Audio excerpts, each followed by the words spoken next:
The great meeting hall of the Galactic Council was filled with strange beings from across the stars. Some looked like walking crystals that glowed with inner light. Others were clouds of energy that spoke without mouths. There were creatures with many arms, beings that floated in the air, and aliens with skin like metal. They had all come together for an important meeting. At the center of the hall stood Counselor Velnari. She was old even by the standards of her long-lived people. Her silver skin was marked with the wisdom lines that showed her great age. When she spoke, her thoughts went directly into the minds of everyone present. This was how her kind talked to others. My fellow council members, her mental voice was clear and strong. Today we must discuss the newest species to learn how to travel between the stars. They call themselves humans. A ripple of interest went through the crowd. New species were always watched carefully by the Galactic Council. Some became friends and trading partners. Others became problems that needed to be stopped. These humans come from a small blue planet in a quiet part of space, Velnari continued. Their ships are simple. Their weapons are basic. They have no great empire or mighty fleets. But I must warn you all, do not attack these humans. Do not harm them. If you do, they will hunt you forever. Many of the council members made sounds of confusion. Some laughed. How could such a weak and new species be dangerous? Near the back of the hall, Ambassador Zeftar of the Catherian Empire stood up. He was tall and covered in hard, dark plates like armor. His 4 eyes glowed red as he looked at the old counselor. The Catherians were one of the strongest military powers in this part of the galaxy. They had conquered many worlds and defeated many enemies. Honored counselor, Zeftar said, his voice filled with doubt. I mean no disrespect, but your warning seems strange. These humans can barely leave their own star system. Their ships are slow and their weapons are weak. How could they threaten anyone? Velnari's ancient eyes met his gaze. Because, young ambassador, humans have something that no other species in the galaxy possesses.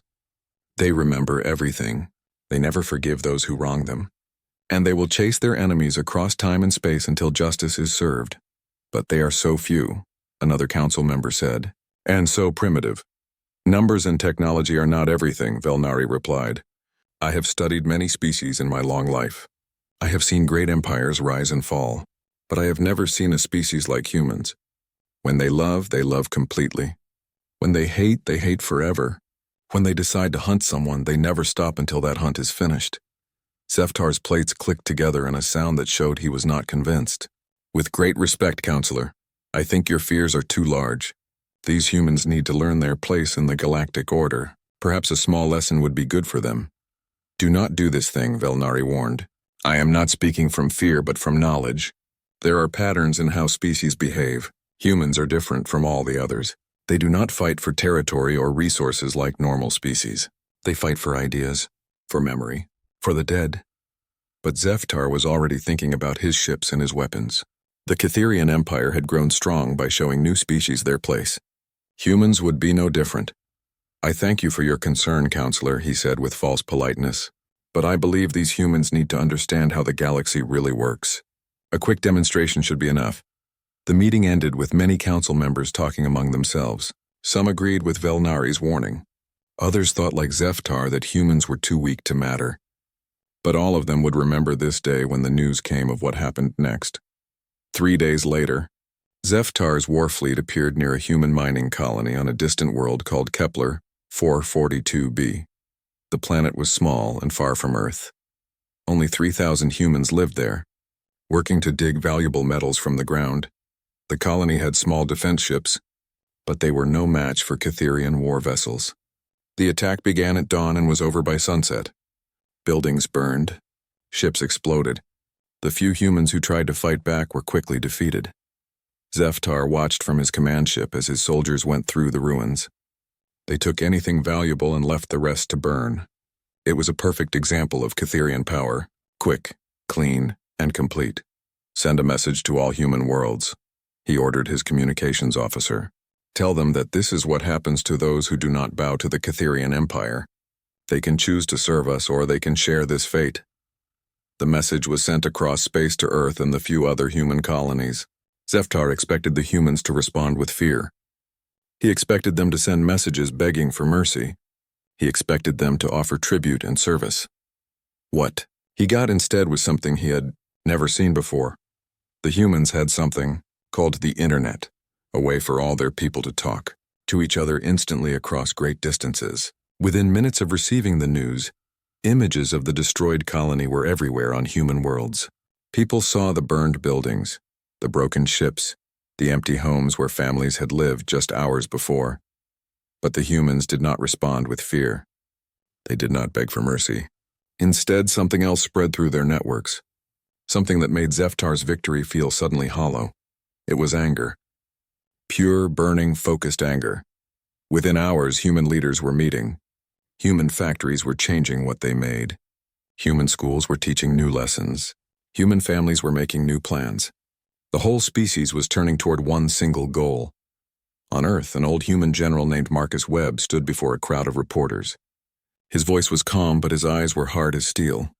Today, the Catherian Empire made a mistake, he said. They thought they were teaching us fear. Instead, they taught us that there are monsters in the dark between the stars. And humanity has always been very good at hunting monsters. Back on his ship, Zeftar felt pleased with his work. The human colony was destroyed. His empire's power was demonstrated. Soon, other species would hear of this victory and remember to respect Catherian strength. He had no idea that he had just made the greatest mistake in galactic history. He had given humanity something it had never had before, a righteous enemy to hunt. And as Counselor Velnari had tried to warn him, humans never stopped hunting until the hunt was finished. The war between humans and Catherians had begun. But this would not be like other wars fought over territory or resources. This would be a war of memory, a war of justice, a war that would change the galaxy forever. In the ruins of Kepler 442b, the last automated systems were still working. They sent out one final message before their power died. It was the names of every person who had lived in the colony. 3,000 names, 3,000 people who would never go home. Humanity would remember every single one. 6 months had passed since the attack on Kepler 442b. In those 6 months, humanity had changed in ways that shocked even their closest allies. The species that had been slowly and carefully exploring space was now building for war. Captain Sarah Chen stood in the briefing room of the UES Retribution, humanity's first real warship. Around the table sat people from every major nation on Earth. There were also corporate leaders, military officers, and even former enemies who had put aside old conflicts for this new purpose. The room was quiet as Chen looked at each face. These people represented all of humanity, and they had all agreed on one thing. The Catherians would pay for what they had done. 6 months ago, Chen began, the Catherian Empire thought they were teaching us a lesson about power. They destroyed our colony. They killed 3,000 innocent people. They thought we would be afraid. She pressed a button and the wall showed images from Kepler 442b, pictures of families who had lived there, children playing in the colony's gardens, workers proud of the new life they were building among the stars. They were wrong, Chen continued. We are not afraid. We are angry, and we are going hunting. The holographic display changed to show star maps. Red dots marked Catherian positions throughout their empire. Blue lines showed possible attack routes. Green circles marked supply stations and weak points. For 6 months, we have been studying our enemy, Chen said. We know where they live. We know how they fight. We know their strengths and their weaknesses. Most importantly, we know why we are fighting them. An older man at the table raised his hand. General Rodriguez had fought in many wars on Earth. Captain, the Catherians have hundreds of ships, thousands of soldiers. How can we hope to match their military power? Chen smiled, but it was not a happy smile. We don't need to match their power, General. We need to understand what makes us different from them. She clicked to another display. This one showed intercepted Catherian communications, messages between their ships and commanders. What the humans had learned from these messages was very interesting.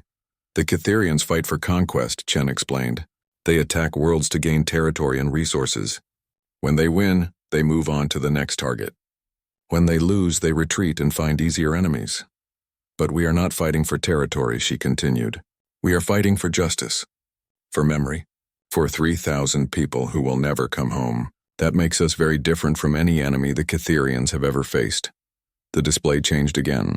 Now it showed the human fleet that was ready to launch. 67 ships of various sizes. Some were converted civilian vessels. Others were new designs built specifically for this mission. None of them were as big or powerful as Cytherian warships, but they all carried something the enemy could not understand. Every person on every ship knows the name of at least one person who died at Kepler 442b, Chen said. We have pictures of the victims in our quarters. We carry personal items that belong to them. This is not just military action. This is personal. A woman from the European Space Consortium spoke up. What about the rest of the galaxy? Will other species help us? Some will watch, Chen replied. Some will cheer. Some will be afraid of what we are becoming. But this is our fight. We started it by existing. The Cytherians escalated it by murdering our people. Now we will finish it. The meeting ended with final preparations. Ships were loaded with supplies. Crews said goodbye to their families. Weapons were checked and checked again. But most importantly, each ship received a special cargo. In the hold of every vessel was a memorial wall. On these walls were carved the names of every person who had died at Kepler 442b, pictures of their faces, stories of their lives. The humans were not just bringing weapons to this fight, they were bringing the memory of the dead. Meanwhile, in Cytherian space, Admiral Zeftar was dealing with other matters. The human colony had been forgotten weeks ago. It was just one small victory among many in the expansion of his empire. He was now planning attacks on richer and more important targets. His tactical officer interrupted his planning with a report. Sir, our sensors are detecting ships approaching the outer system. It appears to be a human fleet. Zeftar barely looked up from his star charts. Humans were still not worth his personal attention. How many ships? 67 vessels, sir. Various sizes. They appear to be using primitive fusion drives. Send 3 battle cruisers to deal with them, Zeftar ordered. Make it quick. I don't want these humans interfering with our real operations. What happened next would be studied by military strategists across the galaxy for decades to come. The humans did not fight like any species the Cytherians had ever encountered. They did not form battle lines or engage in formal ship-to-ship combat. Instead, they swarmed like pack hunters. Human ships came from all directions at once. Some used ramming attacks, sacrificing themselves to damage larger Cytherian vessels. Others launched boarding parties that fought with desperate courage through enemy corridors. Still others used weapons that no civilized species would consider. Electromagnetic pulse bombs that fried ship systems. Computer viruses that turned Cytherian weapons against their own ships, and worst of all, they targeted life support systems. The 3 Cytherian battlecruisers found themselves fighting not one fleet, but dozens of small, fast, angry groups that coordinated their attacks perfectly. When the Cytherians tried to retreat, they discovered that the humans had somehow sabotaged their faster-than-light drives. When they called for help, their communications were jammed. The first battle lasted 6 hours. When it was over, 2 Cytherian ships had been captured intact. The third was reduced to floating wreckage. Most shocking of all, not a single human ship had retreated. Some were destroyed, but their crews fought to the very end. The few Cytherian survivors were taken prisoner. As they sat in human holding cells, they heard something that chilled them to their cores. It was Captain Chen's voice, broadcasting on all frequencies throughout Cytherian space. This is Captain Sarah Chen of the Human Expeditionary Fleet, the message said. We have just destroyed 3 of your ships in revenge for the murder of 3,000 innocent people. This is only the beginning. The message continued with something that no Cytherian commander had ever heard from an enemy before. We are not here for your territory. We are not here for your resources. We are here for justice. We will hunt down every ship, every officer, and every soldier responsible for the Kepler massacre. We will not stop. We will not negotiate. We will not forgive. The message ended with a promise that would haunt the Cytherian Empire for years to come. You wanted to teach us about galactic hierarchy. Today we begin teaching you about human memory. We remember everyone who died. We remember everyone who killed them. And we will keep hunting until justice is served. In the depths of space, the human fleet regrouped and moved deeper into Cytherian territory. Behind them, they left wreckage and stunned survivors. Ahead of them lay an empire that was about to learn what it meant to be hunted by a species that never forgot and never forgave. The hunt had begun. 5 years had passed since the first human attack on Cytherian ships. The war that was supposed to last a few months had become something that no one in the galaxy had ever seen before. The Cytherian Empire, once proud and strong, was slowly falling apart. Admiral Kethran stood in the command center of his flagship, looking at displays that showed nothing but bad news. Red markers covered the star map, each one showing where human forces had struck. They were everywhere, not in one big fleet that could be fought and defeated, but in small groups that appeared, attacked, and disappeared like ghosts. "Report," he ordered his aide, a young Catherian whose hand shook as he read from his datapad. "This quarter we lost 237 ships, sir," the aide said quietly. 17 colonies have been abandoned because we cannot protect them. The trading guilds refuse to enter our space anymore." Kethran's 4 eyes closed in pain. This was not how wars were supposed to go. Enemies were supposed to fight big battles. Winners and losers were supposed to be decided quickly. But the humans fought differently. They fought like they had forever to win. "What about negotiations?" the aide asked carefully. "Perhaps we could offer them something. Compensation for their losses, territory, trade agreements." The admiral made a bitter sound. They had tried negotiating. The human response had been to broadcast the names of every person killed at Kepler 442b, followed by a simple message: "Justice is not for sale." The worst part was not the military losses, though those were bad enough. The worst part was how the humans fought. Every species in the galaxy fought for reasons that made sense: territory, resources, power, survival. But humans fought for memory. Each human ship carried detailed records of the original attack on Kepler 442b. New crews who had not even been born, when the colony was destroyed, were taught about every family that had lived there. Human children learned the names of the victims in school. Human factories printed the faces of the dead on their weapons. This was not just military action, it was a cultural mission. Reports from captured human soldiers were even more disturbing. They did not speak of their war with hatred or anger. Instead, they talked about it with the calm certainty of people who knew they were doing the right thing. They called it honoring the dead and bringing closure. They carried pictures of Kepler's victims and personal items from the destroyed colony. What frightened Kethran most was how organized the humans had become. In 5 years, they had transformed from a barely spacefaring species into something that challenged his empire's control of dozens of star systems. Their technology had advanced at incredible speed, driven by the single focus of their war effort. Human shipyards worked day and night. Human scientists developed new weapons specifically designed to counter Catherian defenses. Human diplomats traveled to other species, sharing intelligence about Catherian weaknesses and asking for support in their justice mission. The response from other species had been mixed, but troubling. Many alien civilizations that had suffered under Catherian expansion were now openly supporting the humans. They provided supplies, information, and sometimes even ships. The humans did not ask for territory or tribute from these allies. They only asked for help in hunting down war criminals. "Sir," the communications officer called out, "we are receiving a transmission from the human fleet." Kethran straightened. Human communications were always worth hearing. They revealed how their enemy thought, and their enemy was clearly very intelligent. The display screen lit up with the image of an older human woman in a military uniform. Her hair was gray and her face was lined with years of fighting, but her eyes were as determined as ever. This was Admiral Sarah Chen, the human who had become the most feared name in Catherian space. "Admiral Kethran," she said, speaking his language perfectly. "This is Admiral Chen of the Human Justice Fleet. I am broadcasting this message to all Catherian forces in this sector." Behind Chen, the camera showed part of her ship. On the walls were pictures of families, children playing, workers building homes on a distant colony. The faces of those who had died at Kepler 442b.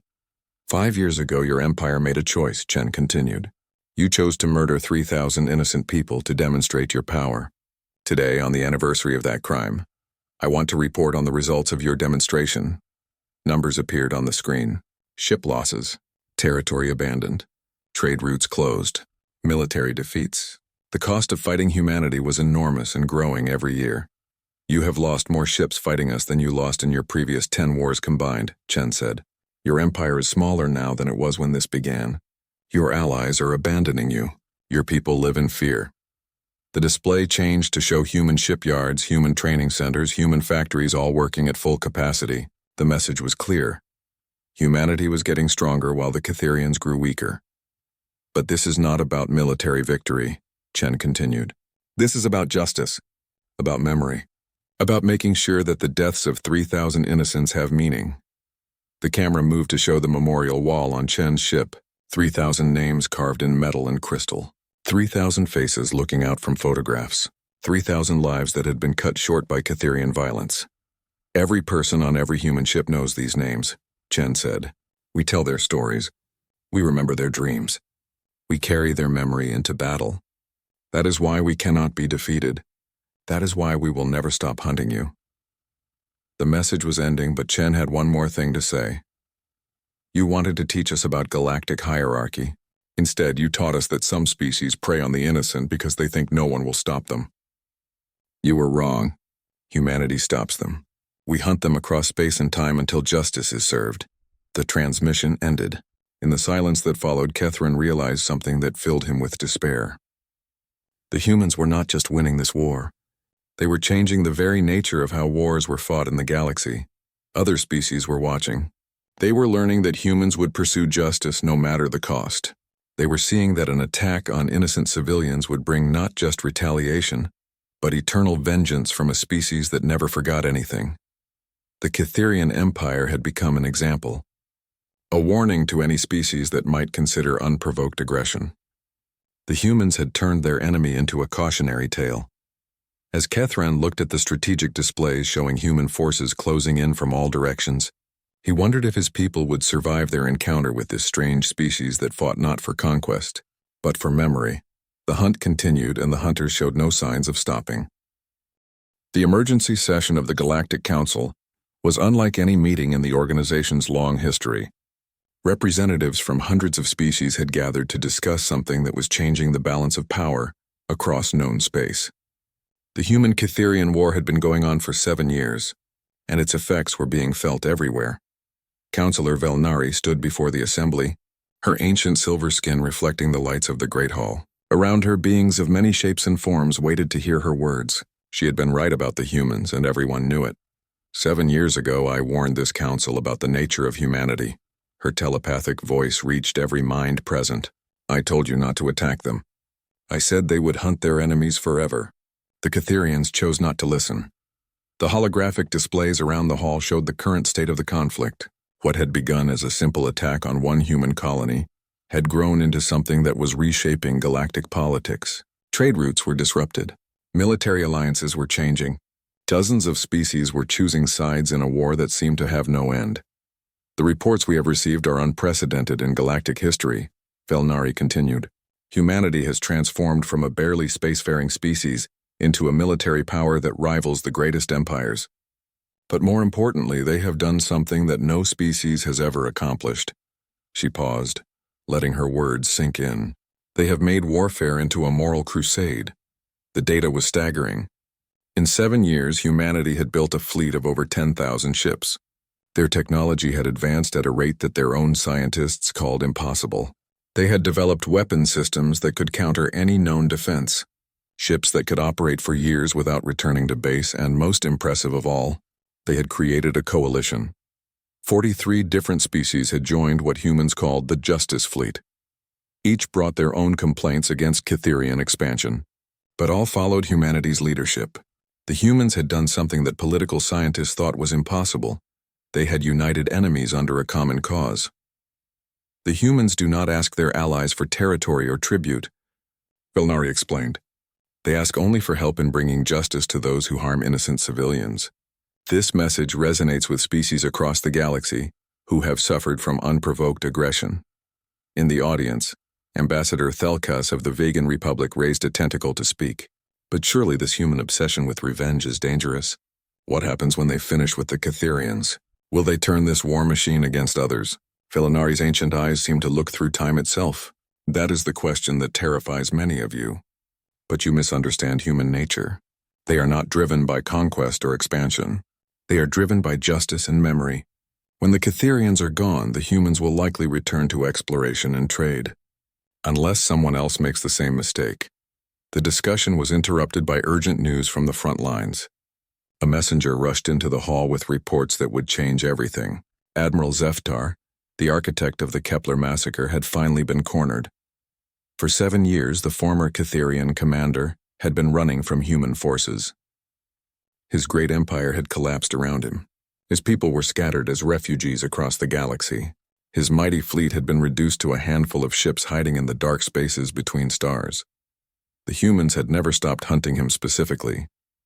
Admiral Chen had made it clear that while the war was about justice for all Catherian crimes, Zeftar was the symbol of everything they fought against.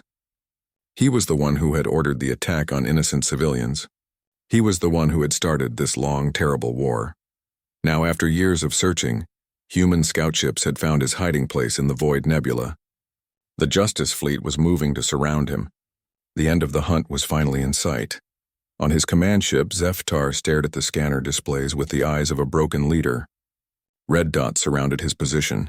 Human ships, alien vessels from the Coalition, even some Catherian defectors who had joined the Justice Fleet, rather than continue a hopeless fight.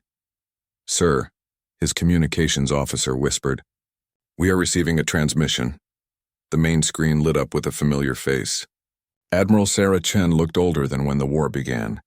Her hair was completely gray now, and new lines marked her face. But her eyes still burned with the same determination that had driven humanity across the galaxy. "Admiral Zeftar," she said, speaking his name like a curse.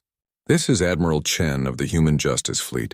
7 years, 4 months, and 16 days ago, you ordered the massacre of 3,000 innocent people on Kepler 442b. Today, that hunt ends." Behind Chen, the camera showed the bridge of her flagship.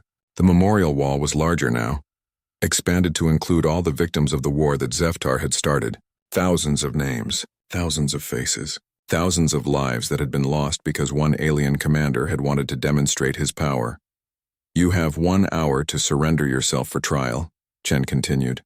"If you do, your remaining crew will be allowed to live. If you choose to fight, we will take you by force, and I cannot guarantee that anyone on your ship will survive." The transmission ended, leaving Zeftar alone with his thoughts and his failing empire. Around him, his bridge crew waited for orders that he no longer had the heart to give. For 7 years, he had watched the humans pursue him with a patience and determination that defied all military logic. They had turned his name into a symbol of evil across the galaxy. They had made his crimes the foundation of a new kind of warfare based on justice rather than conquest. "Sir," his tactical officer asked quietly, "what are your orders?" Zeftar looked around at the faces of his crew. They were young Catherians who had been children when this war began. They had grown up running from humans, hiding in the dark corners of space, living with the shame of what their species had done. "Signal the human fleet," he said finally. "Tell Admiral Chen that I will surrender myself for trial. But my crew is to be set free. They were not responsible for Kepler 442b. As his ship powered down its weapons and prepared to be boarded, Zeftar realized that the humans had accomplished something remarkable. They had not just defeated his empire militarily, they had defeated it morally. They had shown the galaxy that there were consequences for attacking innocent people. They had made justice into a weapon more powerful than any starship. The hunt was over. But the legend of what happened when someone attacked humanity was just beginning. Every species in the galaxy would remember this war. Every leader would think twice before ordering attacks on civilian populations. The humans had turned their greatest weakness, their caring for individual lives, into their greatest strength. They had shown that some species, when pushed, do not just push back. They hunt until justice is served, no matter how long it takes.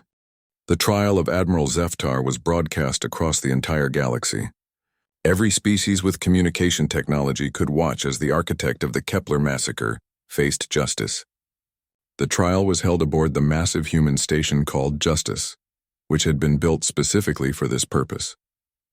The courtroom was unlike anything the galaxy had ever seen. Judges from 43 different species sat in a great circle, but everyone understood that the humans were truly in charge. This was their trial, their justice, their long hunt finally reaching its end. Admiral Sarah Chen, now promoted to Fleet Admiral, stood before the assembled court. Her hair was white, her face marked by years of war, but her voice was as strong as ever when she spoke. "We are gathered here not just to judge one individual," she began, "but to send a message to the galaxy. The message is simple. There are consequences for attacking innocent people. There is justice for those who cannot defend themselves. There is always someone watching, someone remembering, someone who will hunt until the hunt is finished. For 3 days, the prosecution presented their evidence with the thoroughness that had become humanity's trademark. They had documented every Catherian war crime, but they focused relentlessly on Kepler 442b. The humans had forgotten nothing. Each victim was named individually. Their pictures were shown. Their lives were described in detail. Family members testified by hologram, speaking directly to Zeftar about the people he had ordered killed, their dreams, their children, their futures that would never come to pass. The courtroom watched in stunned silence as humanity demonstrated what it meant to remember. They had not just kept records of the attack. They had preserved the memory of every person who died. They knew what jobs the victims had worked, what foods they liked, what songs they sang to their children. Maria Santos had been a hydroponics engineer who grew the most beautiful tomatoes in the colony. Her daughter Anna was learning to play violin and dreamed of performing at the Earth Symphony. David Kim was a geologist who had discovered 3 new mineral deposits and was planning to propose to his girlfriend next month. Name after name, story after story, life after life. The humans made sure that Zeftar understood exactly what he had destroyed when he ordered the attack on their colony. When it was time for Zeftar to speak in his own defense, his words would be remembered across the galaxy for generations. "I stand before this court a broken leader of a destroyed empire," he said, his voice carrying the weight of 7 years of defeat. "When I ordered the attack on Kepler 442b, I thought I was demonstrating Catherian power. Instead, I awakened something that I did not understand." He looked directly at Admiral Chen as he continued. "I underestimated you completely. We saw a young species with primitive technology and assumed you were weak. We did not understand that your strength was not in your ships or weapons. Your strength was in your refusal to let the dead be forgotten." The alien's 4 eyes seemed to dim as he spoke. "You turned memory into a weapon. You made justice into a cause that united dozens of species. You showed the galaxy that some things are more important than territory or resources. You showed them that every life has value, and that killing innocents will bring consequences that last forever." The verdict was unanimous across all 43 species represented on the court. Guilty of war crimes, genocide, and crimes against galactic peace. But the sentence surprised many who were watching. Rather than execute Zeftar, the court sentenced him to life imprisonment with a unique condition. He would spend every day reading the biographies of his victims and writing letters of apology to their families. It was a punishment that only humans could have conceived, making their enemy carry the weight of memory for the rest of his life. Death would be an escape, Admiral Chen explained to the court. Justice requires that he live with what he has done, that he remember the people he killed every day for the rest of his life, that he understand the cost of his choices. In the months and years that followed the trial, the human justice fleet became something unprecedented in galactic history. They became the unofficial peacekeepers of known space. Species that might have considered expansion through conquest looked at the Catherian example and decided to find other ways to grow their power. The humans had proven that there were fates worse than military defeat. They had shown that attacking civilians would result in being hunted by a species that turned memory into warfare and justice into an unstoppable force. Councillor Velnari, now recognized as one of the wisest voices in galactic politics, established what became known as the Kepler Doctrine in galactic law. Any unprovoked attack on civilian populations would result in human intervention. The official name was Proportional Justice Response, but everyone knew it by its common name. The Forever Hunt Protocol. Young diplomats across the galaxy were taught the story of Kepler 442b in their training. Military academies studied human tactics not to copy them, but to understand what happened when a species fought for memory rather than conquest. Trade organizations included clauses in their agreements specifically prohibiting attacks on civilian populations. Admiral Chen, in her final log entry before retirement, captured the transformation that had taken place. 8 years ago, we were explorers and miners, dreamers reaching for the stars. The Catherians tried to teach us that the galaxy belonged to the strong, that might made right, that small species should bow to great empires. Instead, they taught us that humanity has a role to play in this galaxy. They taught us that we are the ones who remember the forgotten, who speak for the silenced, who hunt for those who can no longer hunt for themselves. The memorial station built at the site of Kepler 442b became a pilgrimage destination for species throughout the galaxy. Beings from hundreds of worlds came to pay their respects to the 3,000 humans whose deaths had changed the balance of galactic power forever. The central monument bore an inscription in over 300 languages, but the human version was the one most often quoted. Here lived 3,000 dreamers who reached for the stars. Here they died at the hands of those who believed that might made right. Here began the hunt that taught the galaxy that every life has value, every death has meaning, and justice will always find a way. Below that, in smaller text, was humanity's promise to the galaxy. We are humanity. We remember the fallen. We hunt those who harm the innocent.